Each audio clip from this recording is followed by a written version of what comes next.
Doranoman. Kok kadingaren sampean seheling kalih kula. Anggere eling karo Semar mesti eneng bab-bab sing wigati. Kasinggihan dawuh pangandikanipun Kyai Badranaya. Estanipun ngaten Kyai sowan kula ngarsa panjenenganipun Kyai Badranaya kula badhe nyuwun dawuh. Kayan panjenenganipun Kyai Semar kula menika kinukut ing dewa ngaten kinten-kinten benjang menapa to Kyai? Sampeyan niku omong napa? Kinten-kinten Anoman menika dumugi ning sirna ngaten benjang menapa? Sampeyan niku diparingi umur dawa ora matur mana.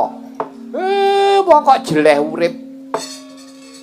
Urip sampeyan niku manggunake sing sak apik-apike, ngaten. Wong lara mawon kepengin njaluk waras. Sampe wong waras wiris kok kepengin mati. Mbok nabrak sepur. Wong gantung kono. Wong kok senengane kok sing digoleki kok sing bangsa aeng-aeng. Cobi to Kyai kula aturi metang. Kula menika ngantos kaliyan umur kula ki ambake mawon. Kula sampun boten kemutan. Lah kok sampeyan Doranoman. Sampeyan ngerti umure Semar. Ora, upama jleya lak nggih kula. Wong sampeyan niku lair kula nggih nekseni kula melu ngopeni lair sampeyan. Sampeyan niku lair ceprot ditinggal mati kali mbok sampeyan Dewi Anjani. Sampeyan dikukup kali Pendhita Begawan Maruta. Niku silih warni malihane Bathara Bayu. Sampeyan digula wentah, mula sandangan sampeyan kaya Bathara Bayu. Sampeyan kudune ngaturke penuwun kalih Gusti sing gawe urip. Jalaran urip sampeyan niku pun piguna tumraping bebrayan. Nadyan to sampeyan niku wujute kethek, wujute wanara. Ning sampeyan niku putih, maratelakake yen to ati sampeyan niku suci. Sampeyan uripe mung gedhekke lelabuhan, mula dewa tresna karo sampeyan diparingi yuswa panjang. Ngeten? Nanging kados pundi nggih Kyai? Rumaos kula menika kok sedih nanging ngraosaken gesang kula. Bebasanipun kula menika ningali soroting surya menika rumaos surem. Kula ningali menapa-menapa menika sampun mboten nengsemaken dhumateng manah kula. Dika ngaten. Engko nek keweleh lho sampeyan. Mengke nek nganti Gusti sing gawe urip niku paring pidana karo sampeyan malah cilaka lho sampeyan. Sampeyan niku wis tuwa nek jek diparingi ganggas waras kudune matur nuwun. Ngaten?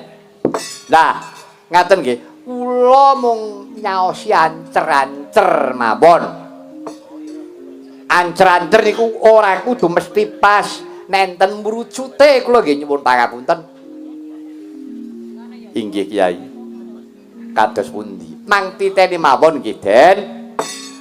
Yen sampeyan kepengin ajeng ngerti kapan kira-kira Anoman kuwi kinukut ing Gusti pinulunging dewa, yen sampeyan pun nindakake dharma, tegese nindakake kewajiban, yen sampeyan pun kelakon ngrabekke warenge Ndara Janaka. Wareng. Nggih. Wareng niku pinten turunan? 5. Wiwit saking Ndara Janaka. Nggih. Tekse wit saka bapak, anak, putu, buyut, canggah, wareng. Aduh. Niku tasih pinten taun? Ora sah diitung. Kok kaya ngoten kok mangitung? Doranoman, wajibe sampeyan niku nggedhekke dharma meneh nadyan to sampeyan niku pun tuwa. Ning sak kuat-kuat sampeyan anut kadiwasaning kodrat, anut karo kekuataning jiwa lan raga. Mang teruske angsa sampeyan nggedhekake lelabuhan. Aja nganti dikendhoni. Lah niku margane besok sampeyan entuk dalan padang, mbok menawa bakal antuk kasuwargan jati. Ngoten, Den. Andedel gayung kono Sira Rama Daya Pati ana yaksa kang cangkrama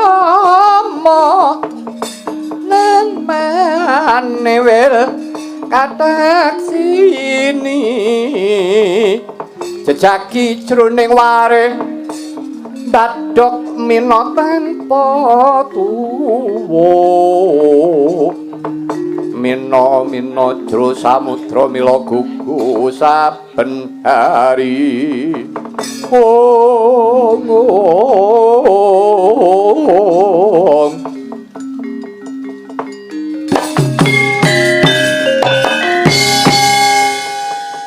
Welah menawi tetira mekaten nggih tasih dawek nggih Kyai. Mun ora usah dieling-eling. Pun sampeyan wajibe rina wengi ngaturke panuwun kalih Gusti sing gawe urip nyuwun awake waras wiris. Isih bisa netepi darmaning kasatriyan. Lah nggih ngoten niku wau mang tindake satriya nyarira brahmana. Satriya niku Anoman ya pedhotaning Senopati Brahmana sampeyan niku pun mendhita. Inggih Kyai. Pun marem napa dereng? Inggih. Kula saged nampi menapa dawuh pangandikanipun Kyai Badranaya. Pancen sampun kathah kula menika nyaketi kaliyan para pujangga. Dados kula sowan wonten Karang Kedempel menika yawe saking dawuh pangandikanipun Bapa kula iki tiyang asepuh kula pukulun saking Bathara Bayu. Lah rak tenan to. Pancen Bathara Bayu ku ora goleki gawean wong gerang ora lega atine. Pun saniki sampeyan mang sumene sawetawis. Mang tidak wingking. Enten menawa ini kajeng enten dayoh.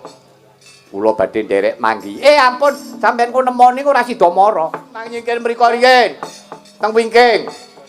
Nyambung nggih wingking griya. Griya wingking. Nggih, mengke nek sampeyan teng mriku dayoh ora sida teka. Ora sida manjeri. Lambemu ki lho kok ngisi-sini. Pun nanti tidak rumiyin Gus. Ya Petro yen panjang nggih Kyai. Badhe kula setaken kula badhe sumene sawetawis.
Waspadaken ingkang rawuh kados sinuwun ngawangga wilujeng rawuhipun sinuwun ya Kakang Ismaya Raharja tekaku Kyai Patih Sengkuni wilujeng ya Kyai Semar padha slamet Raden Kartomarma wilujeng ya Kyai Semar Raharja tekaku Wah sinuwun ngawangga wilujeng sinuwun ya nala garing Kyai Patih Sengkuni wilujeng ya nala garing padha slamet Raden Kartomarma wilujeng nggih ya padha slamet Nalagaring. Ngawangga wilujeng sinuwun. Ya Petruk. Ndara Patih Sengkuni. Wilujeng Den Patih. Iya Petruk, padha raharja tekaku. Raden Kartomarma nggih wilujeng. Ya padha slamet Petruk. Sinuwun ngawanggi Prabu Karni. Wilujeng nggih. Jeneng kok dibasake. Ya. Slamet Bagong nggih. Ndara Kartomarma. Wilujeng. Kartomarma kok merema. Ya. Slamet Bagong. Syukur. Sekecake nggih. Iya. Larake tok uwong aku. Mbagek iki kok dilangkai to. Gong liwatan. Siapa? Patih Sengkuni. Alah, prek. Wis. Patih kok diprek. Mbagek moh. Ora seneng aku. Lho, ora seneng ya ora apa-apa. Ning ya batine bae laire sing laire kok ana batin. Aku nek mau ya moh. Ora seneng ya ora seneng. Aku nyawang Sengkuni iki sengit aku. Enan aku jana wedok dipek Sengkuni ra entuk aku. Timbang dipek Sengkuni wong tak pek dhewe. Lambemu iki lho. Ya, titen ana. Ora mbageke aku ora tak pengestu ora paten. Pengestu ra mandi ya dioroh-orohke. Kaget terus sing manah kula. Sinuwun ngawong nggo kepareng rawuh wonten wigatos menapa lho. Kakang Semar, dadekna sumurupmu tekaku ana Karang Kedempel dinuta kawan Yayi Prabu Duryudana kalamunta dina iki Yayi Prabu Duryudana banget anggone kepengin ngaturi rawuhe Kakang Badranaya. Selawasmu kowe iki dadi pamong kuwi kudu adil. Nadyan kowe iki pamonging para Pandhawa mbok iya. Dina iki Kakang Badranaya kepareng rawuh marang negara Ngastina bareng sak lakuku. Ya Kyai Semar, ayo. Dina iki tak derekake sewanyang negara Ngastina bareng sak lakuku. Kowe njaluk numpak apa? Bakal tak turuti. Nggih, matur nuwun. Ning kula raos-raos panjenengan kaya ngoten niku nuwun sewu. Lati karo pakarti ora nyawiji. Ngendika panjenengan kalih batin sampeyan niku geseh. Mila kula tuwuh tandha pitakon jroning ati kula. Mila pun sampeyan wangsul mawon. Mangendikake kalih Prabu Duryudana nggih. Kula mboten ajeng sowan teng Ngastina lan kula nggih ora patut. Kula teng Ngastina upamane kon dadi pamong enten momong Durmagati karo Citraksi. Kok ditutke karo Semar nggih mboten wangun. Pun kula tak enten Karang Kedempel mriki mawon mati urip pun kula enten mriki wis omah bobrok ya ben sandangan saanane watone tentrem. Kakang Semar, pripun? Dina iki aku dudu Prabu Karone dutane Prabu Duryudana. Yen to Kakang Semar ora manut karo aku, budi tak sembadani bangga tak rampungi. Bumi gunjan ganjeng langit kelap-kelap katon. Lir kini cangir ori kang mawe gandrung sabarang kadulu.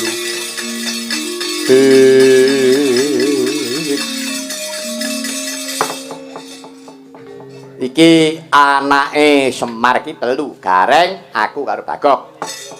Piye? Lalakon kari ora apik. Kang Gareng tak banting, kowe dadi ndara apa dadi batur? Aku pilih dadi ndara. Nek dadi ndara linggih dhuwur. Linggih dhuwur. Oke, Bro. Linggih dhuwur. Ning wis dadi ndara ki piye? Dadi ndara ya kaya ndara-ndara kuwi. Apapun yang terjawab. Nek eneng apa wae kowe kudu cawe nek neng peperangan kowe perango. Lah kowe? Aku batur kok. Aku melu perang ya apik, ora ya apik. Nek ngono batur kowe batur. Derajat kere delalah. Ya kaya kowe kuwi reng. Anak barep perang rampungi gawe ngisi-sini. Aja dadi anak barep, aja dadi anake Semar. Kowe dadi ndara apa batur? Batur. Ya mung batur kok senengane nguring-nguring panggane. Jagat Dewa Bathara. jagat pangestu ngara. Para Kurawa ora nyono. Kaya dalam belajaran. Ora nyono. Anggepmu apa? Petro, pripun? Aku iki sapa? Anggepmu kowe ngadeg karo malang kadak. Aku iki sapa? Waspadana aku iki sapa, Petro? Lah kuwi kepiye karo awake dhewe kok panggil iki piye kuwi? Aku iki sapa? Lah sapa kok malah bingung-bingungke masyarakat? Aku iki ratu kene ngopo tanpa ngajeni. Mangke yen lan iki isruh ta mriki niki. Ratu niku wonten Ngawangga. Ngeten ten Ngawangga mriko sampean ratu. Nek kedempel niku omahe Pak kula. Sampeyan teko mriki aku ya ora ngundang. Ora. Ajeng napa? Sampeyan kok pamer umum njaluk kon ngajeni. Nggih, nek ajeng kepengin diajeni kajen kinajinan daya dinayan. Sampeyan ngendikane ya sing apik. Ampun ngendelke pe sampe dutane ratu. Napa nek mang pameri ratu kula gumun. Elek-elek Petro pun tau dadi ratu. Mukae sampe ora ngerti. Ratu ngloji tengara, Prabu Tong-Tongsut ya Prabu Bel Geduwel Beh dapure niki. Gareng niki ya pun tahu dadi ratu. Ratu Panjang Gribek Prabu Pandu Bergolo Manik. Dapure kaya tewel bungkeng ngeten iki. Iki biyen dadi senopati. Buri niku, buri dhewe niku pun tahu dadi Gagak Rimang. Gagak Rimang ki jaran ya, Truk. Mangsane iki ndapuk wong kok saged cekele ae ora. Mula nek sampean ajeng pamer umuk aja ning ngarepe Petruk. Sampeyan peh digdaya ngoten. Petruk niku pun tahu, pun tahu nekseni preng gedhe pun pinten mawon. Nek ming mang pameri alah para Kurawa, pun kula mboten wedi babat lho. Jan ngono kowe mani. Lah, ben pun tau kula lakoni. Dadi ratu wis tau, dadi abdi tau, dadi kere bendina. Sing urung tau tak lakoni mung kari mati tok pun. Ajeng manapake katomanmu ceklon wong edan iki.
Kawan wani karo aku jebul mburine ana kethek putih parat. Oh ya Noman, kowe aja perang karo Punakawan. Kowe menang ora kekundang, nek kalah tiwas wirang.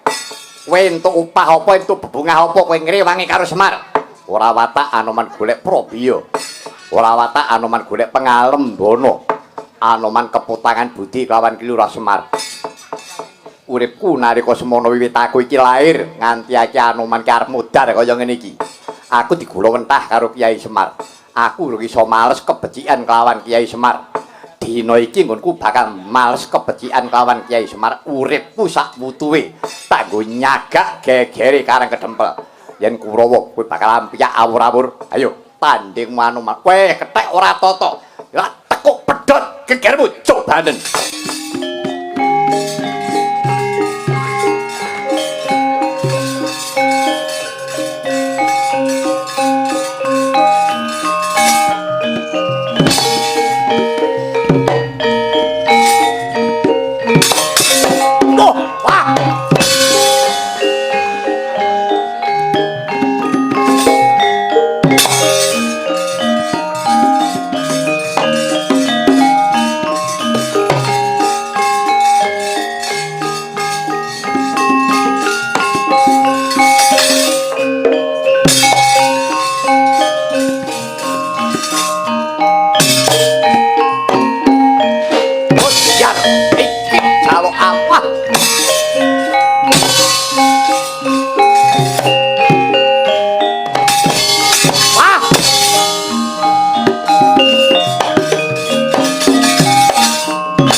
Thank